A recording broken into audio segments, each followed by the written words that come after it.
होगा। 100% समझ में आ रही है? 100%। सोचो आपको 100% समझ में आ रही है, मेरे को खाली 3 बात समझ में आई थी। आप कहां तक जा सकते हो? सोचने वाली बातें। और 3 घंटे में सिर्फ 3 बात समझ में आई थी। बता दूं क्या बात समझ में आई थी? पहले घंटे में मेरे को पहली बात समझ में आई थी। छाबड़ा साहब बोल रहे थे कि 17 से 18 लाख लोग आरसीएम का कपड़ा पहन चुके हैं, आरसीएम के डिस्ट्रीब्यूटर बन चुके हैं, और जब तक 1 करोड़ लोगों को आरसीएम का कपड़ा नहीं पहना दूंगा तब तक चैन से नहीं बैठूंगा। मेरे को पहली बात समझ में आई, 18 लाख लोगों को फंसा चुके हैं, 1 करोड़ को फंसाने की तैयारी है। लेकिन दूसरे घंटे में छाबड़ा साहब बोल रहे थे, उनके बोलने का तरीका अच्छा लग रहा था, उनके बात करने का स्टाइल अच्छा लग रहा था, उनके समझाने का सलीका अच्छा लग रहा था। और दूसरे घंटे में दूसरी बात मेरे को समझ में आती है, अरे ये तो खाली 1 करोड़ फंसा पाएंगे, अगर इनके जैसा बोलना मेरे को आ जाएगा मैं 8-10 करोड़ फंसा लूंगा। लेकिन फ्रेंड्स, आखिरी घंटे में जो बात मेरे को समझ में आई थी उसने मेरी सोच को बदल दिया, मेरी जिंदगी को बदल दिया, मुझे फर्श से अर्श तक पहुंचा दिया। आखिरी बात भी बता दूं क्या? जानना चाहते हैं? आखिरी में मेरे को सिर्फ एक बात समझ में आई थी कि अगर मैं आरसीएम नहीं कर सकता तो हिंदुस्तान में कोई नहीं कर सकता। अगर मेरे को आरसीएम से रॉयल्टी टेक्निकल नहीं आ सकता तो हिंदुस्तान में किसी को भी नहीं आ सकता। 3 घंटे के प्रोग्राम के बाद होटल में छाबड़ा साहब से मुलाकात होती है, उनसे बहुत सारी बातें होती हैं, और उनसे मिलने के बाद मैं वापस अपने शहर में आता हूं। एक कागज पे मैंने 100 लोगों के नाम लिखे थे। कितने के जी? 100 लोगों के नाम लिखे थे, और 1 महीने के अंदर 100 लोगों को प्लान दिखाया था। कितनों को जी? 100 को। और मेरे को एक ही आंसर मिला था। बता दूं? मेरे को सिर्फ एक ही आंसर मिला था, नो, मैं नहीं कर सकता, मेरे को नहीं करना, तू फंस गया, मेरे को मत फंसा, मैं तेरे जैसा बेवकूफ नहीं हूं। उल्लू समझ रखा है क्या? मेरे को ये आंसर मिले थे, और मैं सच कहता हूं, अगर 10-20 लोग मना कर दे तो क्या होगा जी? क्या होता है आपका? है जी? हौसला पर अच्छों की हवा निकल जाती है जी। 100 लोगों ने मना कर दिया, मेरी भी सारी की सारी निकल गई। मैंने तुरंत अपने अपलाइन को फोन किया, मैंने कहा सर एक बात बताओ, पूरे इटावा डिस्ट्रिक्ट में एक मई बेवकूफ मिला था फंसाने के लिए। बोले क्यों, क्या हुआ? मैंने कहा दूसरा कोई फंसता ही नहीं है। बोले अरे बात तो बताओ क्या हुआ? मैंने कहा ये पूछो क्या नहीं हुआ। जो लोगों ने कभी नहीं कहा था वो आरसीएम में आने के बाद कहा। बात समझ में आ रही है ना? बोले नहीं यार डिटेल में बताओ। मैंने उनको डिटेल में सारी बात बताई, और मैं आज भी थैंक्स बोलता हूं उस great upline mister Ghanshyam Yadav ji का, जिन्होंने मेरे को,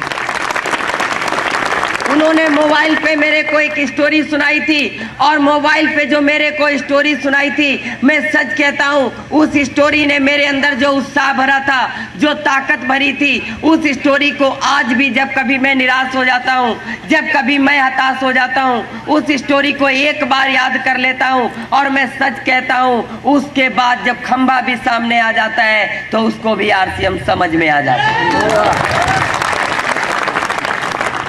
सुना दूं स्टोरी? जानना चाहेंगे? मेरे को सर ने एक स्टोरी सुनाई थी कि एक मूर्तिकार था, उसको एक छोटी सी मूर्ति बनाने के लिए छोटे से पत्थर के टुकड़े की जरूरत थी। वो एक बड़े से पत्थर के पास जाता है और उस पत्थर पे 100 बार हथौड़ी से चोट करता है, लेकिन पत्थर का टुकड़ा नहीं टूटता। वो हताश हो जाता है, निराश होकर घर वापस चला आता है। एक दूसरा शिल्पकार उसी पत्थर के पास जाता है, और जैसे ही हथौड़ी से चोट करता है पत्थर का टुकड़ा टूटकर बाहर आ जाता है। बात ये नहीं थी कि पहले शिल्पकार के हाथों में ताकत नहीं थी, बात ये भी नहीं थी कि पहले शिल्पकार के हथौड़ी में पावर नहीं थी, बात ये भी नहीं थी कि पहले शिल्पकार का इरादा मजबूत नहीं था। बात सिर्फ इतनी सी थी कि वो पत्थर 100 चोटें सह चुका था, बस एक की जरूरत थी।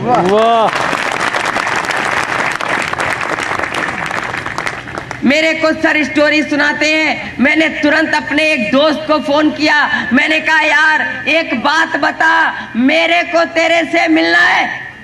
बोला टाइम नहीं है। मैंने कहा नहीं यार मैं मिलना ही चाहता हूं। बोला यार जब टाइम ही नहीं है तो मिलेंगे कैसे। मैंने कहा एक साल में 365 दिन होते हैं जी, एक महीने में 30 या 31 दिन होते हैं, एक हफ्ते में 7 दिन होते हैं और एक दिन में 24 घंटे होते हैं। मेरे को तेरे से सिर्फ 1 घंटे के लिए मिलना है। कितना जी? 1 घंटे के लिए मिलना है। बोला यार मैं टाइम निकाल ही नहीं पाता हूं।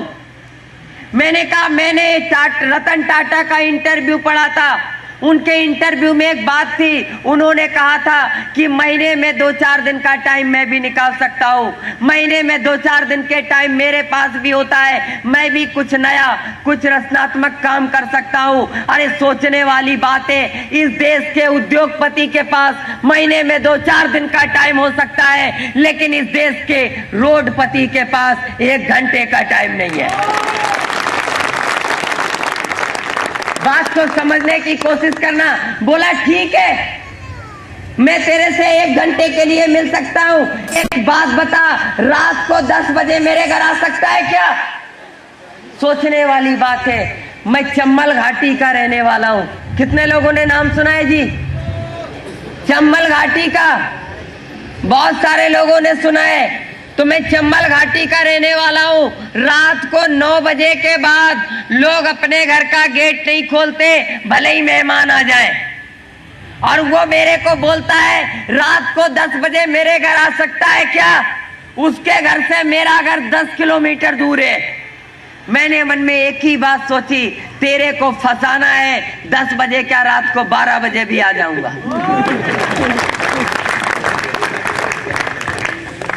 रात के 10 बजे मैं उसके घर पे जाता हूँ। उसकी पूरी फैमिली को बिठा के मैंने आरसीएम का प्लान दिखाया, प्रोडक्ट को बताया, प्रोडक्ट को दिखाया, जो भी मेरे को आता था उतना मैंने उसको बताया।